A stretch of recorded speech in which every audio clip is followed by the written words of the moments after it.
1-3단원 고대의 경제편 단원입니다. 1번 자, 당나라의 수취제도, 중국의 수취제도를 우리가 본따서 정비하게 되죠. 바로 이제 조용조라는 제도입니다.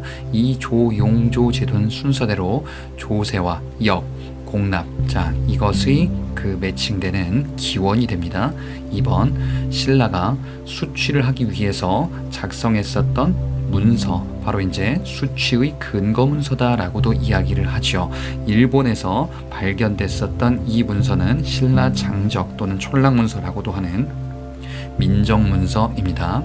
자, 3번 이 민정문서의 해당 지역은 어디인가? 신라의 5소경 중에 하나입니다. 바로 서원경. 자, 이 서원경은 오늘날 어디인지도 알고 계셔야 되는데 바로 청주 지방입니다. 서원경은요.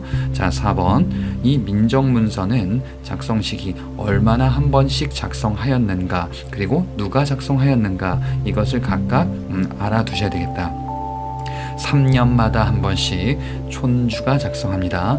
3년마다, 매년이 아니고요. 3년마다. 그리고 촌주는 중앙에서 파견된 관리가 아닙니다. 촌주는 토착 세력가로서 민정문서를 작성하게 되죠. 5번 민정문서에서 호구 그리고 인군 각각 몇 등급으로 나누어서 작성을 하였는가? 호구는 9등급으로, 인군은 연령에 따라서 6등급으로 나누어서 작성된다. 이 두 가지가 바뀌면 틀립니다. 6번 공신과 왕족에게 지급했었던 토지. 자, 왕족 또는 공신들, 공을 세운 신하들에게 지급했었던 토지로서 이를 우리가 시급이라고 하죠. 자, 시급과 유사하면서도 다른 게 7번에 있습니다. 관료에게 수조권, 즉 토지에 대한 수취 권한, 조세 수취 권한뿐 아니라 기타 곡물 및 노동력도 징발할 수 있는 이러한 광범위한 권리가 설정되어 있는 토지를 노급이다라고 하죠. 6번과 7번의 내용은 사실상 같긴 한데 공신이냐 아니면 일반 관료인가, 자, 이렇게 나누어서 보셔야 되겠습니다.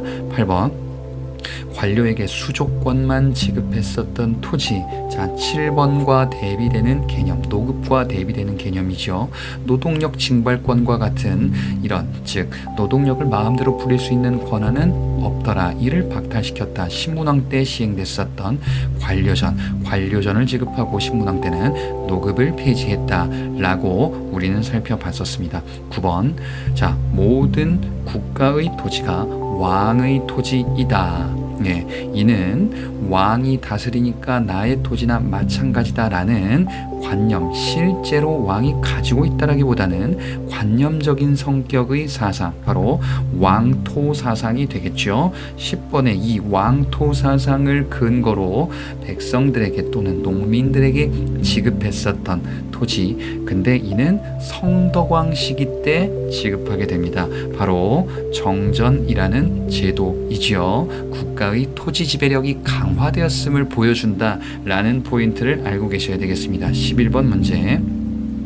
장보고가 당과 일본에 파견했었던 사절. 자, 이 장보고는 신라인으로서 당에서 군인으로 활동하기도 하고요. 한편으로는 이 법화원이라는 사찰을 만들기도 했었죠. 그리고 청해진이라는 군사 거점을 완도에다가도 만들었네요. 그러면서 서남해안에 막강한 영향력을 행사하게 되는데 바로 이러한 사절을 파견하기도 하는구나. 견당매물사 그리고 회역사와 같은 사절을 파견한다. 이런 글자가 나오면 장보고, 즉 견당매물사 회역사는 장보고임을 유추할 수 있어야 되겠습니다. 인물로 물어보게 될 거예요. 12번 1년 또는 수년간 묵혀두는 토지. 자, 시비법이 발달하지 못했음을 알려주는 고대의 농법, 바로 휴경법. 이 토지를 휴경지다라고 이야기를 하죠. 시비법이 발달한다는 얘기는 거름과 태비를 주었다는 얘기고, 이것이 없다는 얘기는 토지를 몇 년간은 묵혀두었다가 다시 경작을 해야 된다라는 것을 의미하죠. 자, 고대 때는 시비법이 발달하지 못했다라는 것을 알아두셔야 되겠다. 고려 시대에 가서 발달하게 됩니다. 13번 지증왕 때 시행된 제도입니다. 가축의 노동력을 활용했다. 소가 경작한다, 밭을 간다 라는 의미로 봤었는데 바로 우경이라는 농법이 되겠죠. 이는 신라 때 기록이 남아있구나. 14번 소지마리간 때 금성의 시장을 개설했습니다. 소지마리간 5세기의 왕이죠. 그리고 2번에 6세기 동시에 업무를 관장했다. 1번은 시사, 2번은 동시전이다. 동시전은 일종의 시장 감독관청이다 라는 것으로 알려져 있죠. 지금 14번에 소지마리간 때 시사, 지증왕 때 동시전은 각각 왕의 업적으로도 알아두셔야 되겠습니다. 15번 문제, 신라가 통일한 이후에 추가를 하게 되네요. 이전에 동시뿐 아니라 서시와 남시도 추가하게 되는구나. 이게 바로 이제 신라가 통일한 이후에 추가된 시장, 통일 이전이 아니다라는 사실을 알고 계셔야 되겠습니다.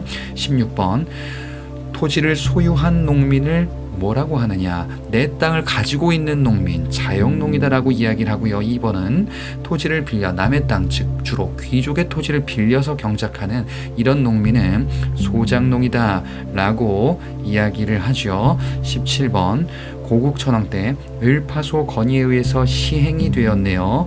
이른바 춘대춘합제도로서 농민을 도와주는 이런 제도죠. 진대법이라는 제도, 고국천왕 때의 업적으로 알아두셔야 되겠죠. 18번, 신라가 한강에 진출한 후에 즉 삼국시대에 해당되는 내용인데 중국과 신라가 교역하는 이 서해안 지역의 이 교역항을 우리는 뭐라고 하나요? 바로 당항성이다 라고 이야기를 하죠.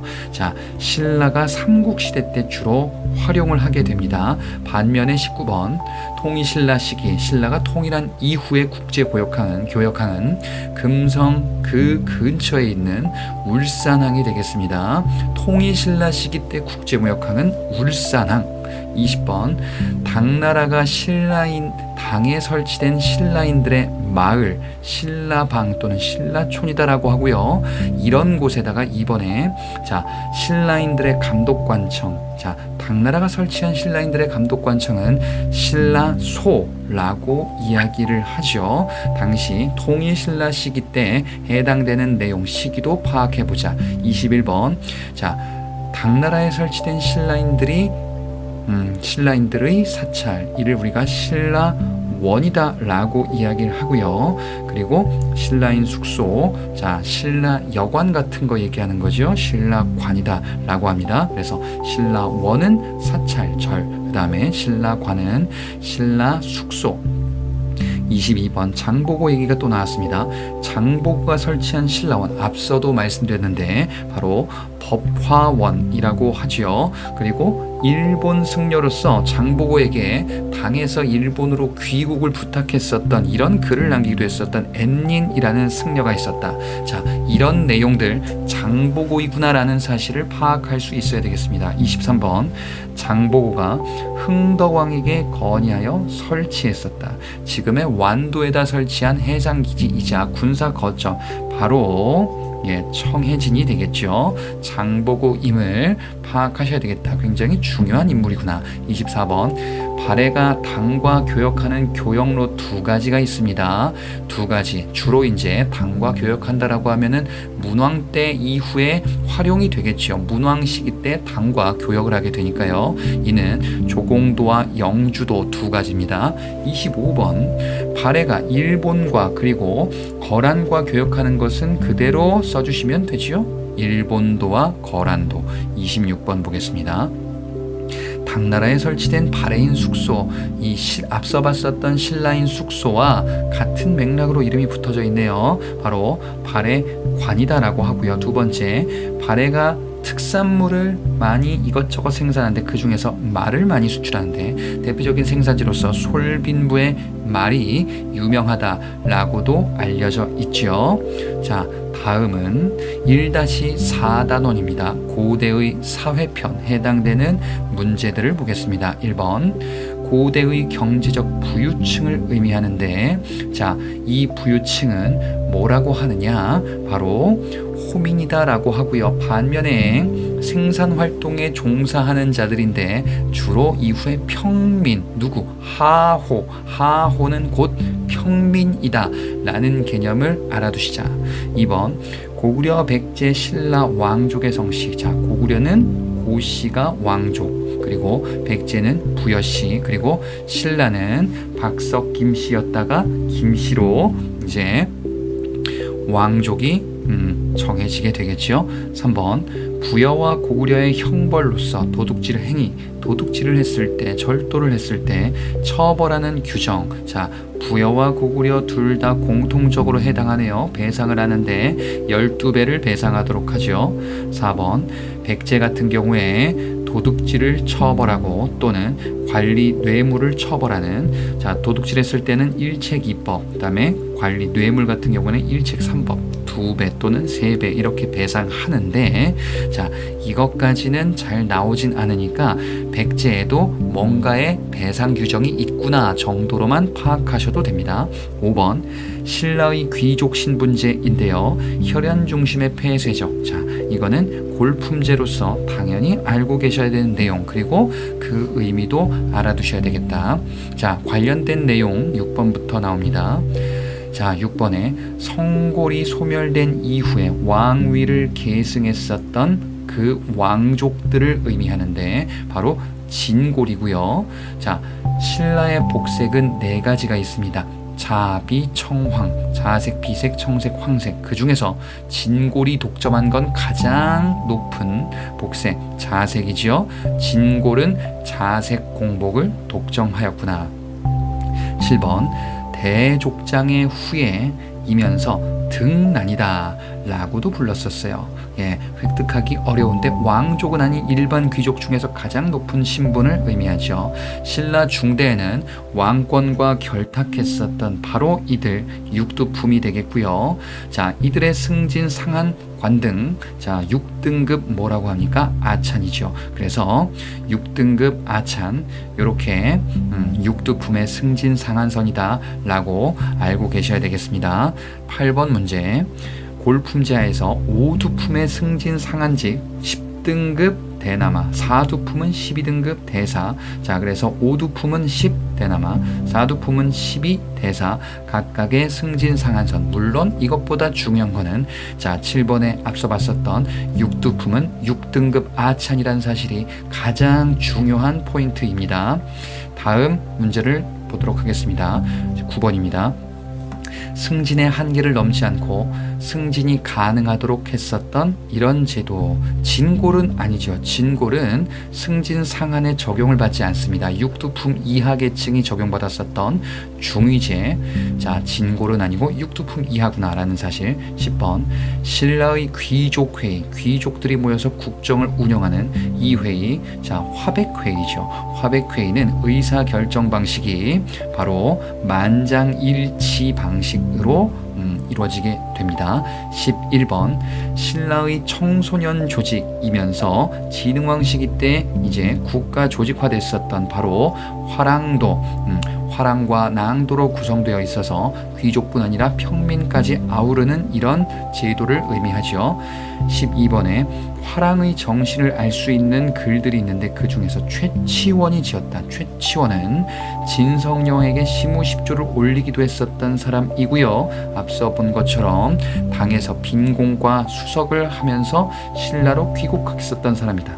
자, 이 최치원이 지었었던 글로서 현묘한도 또는 풍류도, 유교, 불교, 도교를 확인할 수 있는 이 글은 난랑비 서문이다 라고 이야기를 하죠. 화랑과 관련이 있구나. 난랑이 화랑 중에 하나였구나. 이렇게 보시면 되겠습니다. 13번 화랑도의 계율을 작성한 신라의 승려입니다. 자, 이 승려는 수나라의 동맹을 요청하는 걸사표를 작성하기도 했었죠.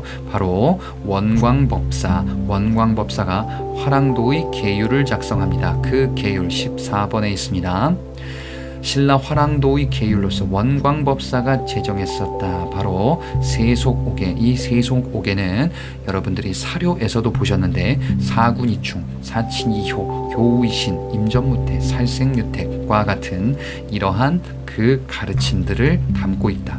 15번 신라 하대 흥덕왕 시기 때 정책인데 귀족들의 사치를 금지하도록 했었던 사치 금지령이 있다. 이 흥덕왕은 바로 장보고가 청해진 설치를 건의했었던 신라 하대의 왕입니다. 16번 신라의 중앙군. 자, 신라의 중앙군 구서당과 십정. 구서당은 중앙군, 십정은 지방군이죠. 자, 이 구서당 십정은 신라 신문왕 때 만들었는데 민족의 융합을 목적으로 조직이 되었었죠. 그래서 이건 앞서 정치편에서도 봤던 것처럼 신라인뿐 아니라 고구려 백제 말갈인까지도 이제 들어와 있었던 신라의 중앙군이 되겠습니다. 영상이 도움이 되셨다면 좋아요, 알림 설정 부탁드립니다. 수고하셨습니다.